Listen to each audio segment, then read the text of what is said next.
তো সপ্তম অধ্যায়, তাই না? এই চ্যাপ্টারটা পড়তে গেলেই কি মাথাটা কেমন গুলিয়ে যায়?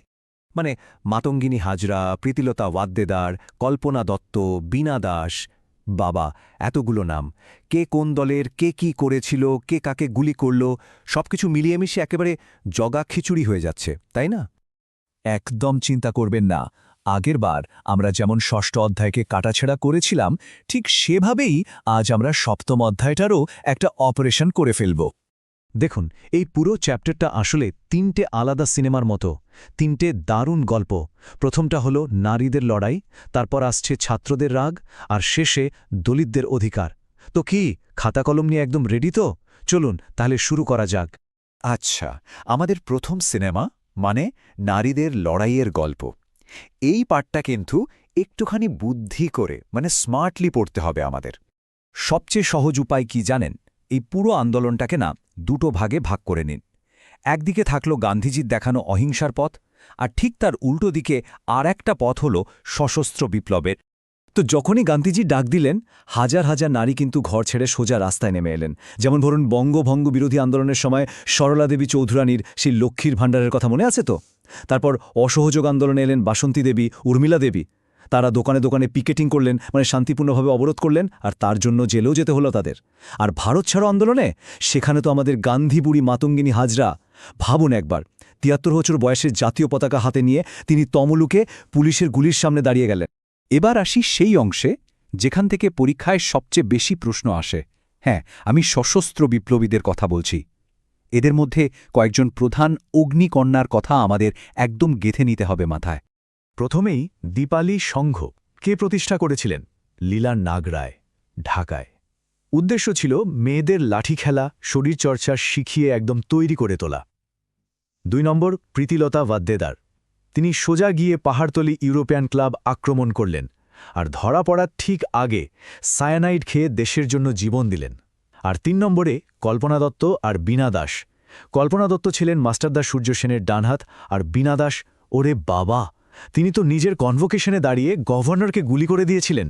ভাবা যায়। এইখান থেকে একটা শর্ট কোয়েশ্চেন কিন্তু আসবেই। দীপালি সংঘ কে প্রতিষ্ঠা করেন? উত্তরটা কি?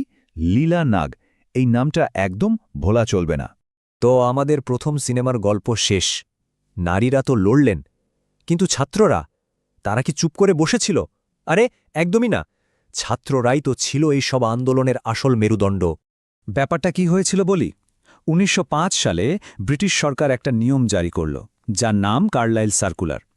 সোজা কথায় সরকার বলল, যেসব ছাত্র রাজনীতি করবে তাদের সোজা স্কুল থেকে বের করে দেওয়া হবে। ব্যাস, এর জবাবে শচীন্দ্রপ্রসাদ বসু তৈরি করলেন অ্যান্টি সার্কুলার সোসাইটি। এর কাজ কি ছিল? ওই যে সব ছাত্রদের বের করে দেওয়া হচ্ছিল, তাদের পড়াশোনার দায়িত্ব নেওয়া। শুধু তাই নয়, মাস্টারদা সূর্য সেনের যে ইন্ডিয়ান রিপাবলিকান আর্মি ছিল, তার বেশিরভাগ সদস্যই কিন্তু ছিল স্কুল কলেজের ছাত্র। আরেকটা উদাহরণ দিই, রশিদ আলী দিবস।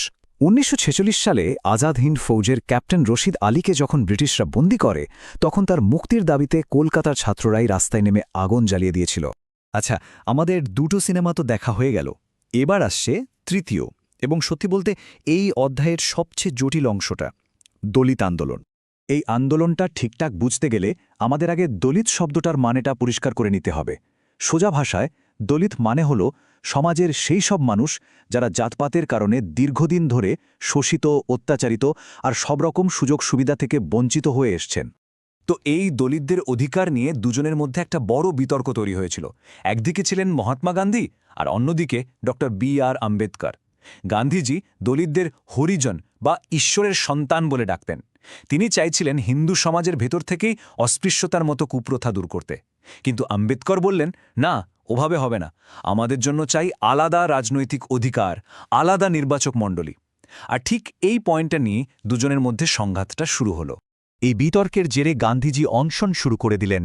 শেষে দুজনের মধ্যে একটা বোঝাপড়া হল, যেটা ইতিহাসে পুনা চুক্তি নামে বিখ্যাত।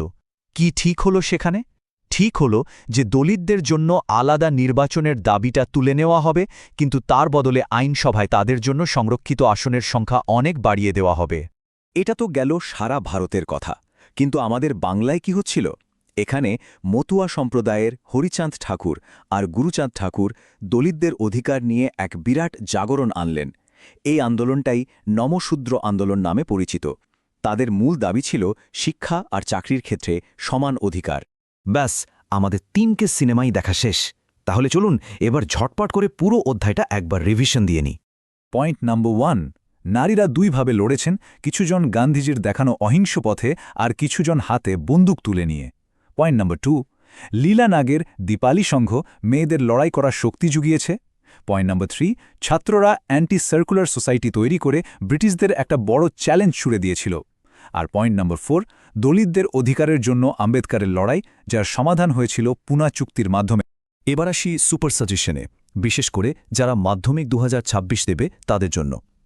সশস্ত্র বিপ্লবী আন্দোলনে নারীদের ভূমিকা আর দলিত অধিকার নিয়ে গান্ধী আম্বেদকর বিতর্ক, এই দুটো টপিক কিন্তু 4 আর 8 নম্বরের বড় প্রশ্নের জন্য ভীষণ ভীষণ ইম্পর্ট্যান্ট।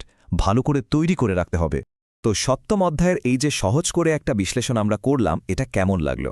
যদি মনে হয় যে এই আলোচনাটা কাজে লেগেছে, তাহলে এমন কোনো বন্ধুর সাথে অবশ্যই শেয়ার করা যেতে পারে যার হয়তো এটা খুব দরকার। যাওয়ার আগে আরেকটা প্রশ্ন, ইতিহাসের কোন টপিকটা পড়তে গেলে সবচেয়ে বোরিং লাগে বা বুঝতে অসুবিধা হয়? নিচে কমেন্ট সেকশনে অবশ্যই জানাবেন। পরের বার সেই টপিকটাকেই এমন সহজ করে আলোচনা করার চেষ্টা করব।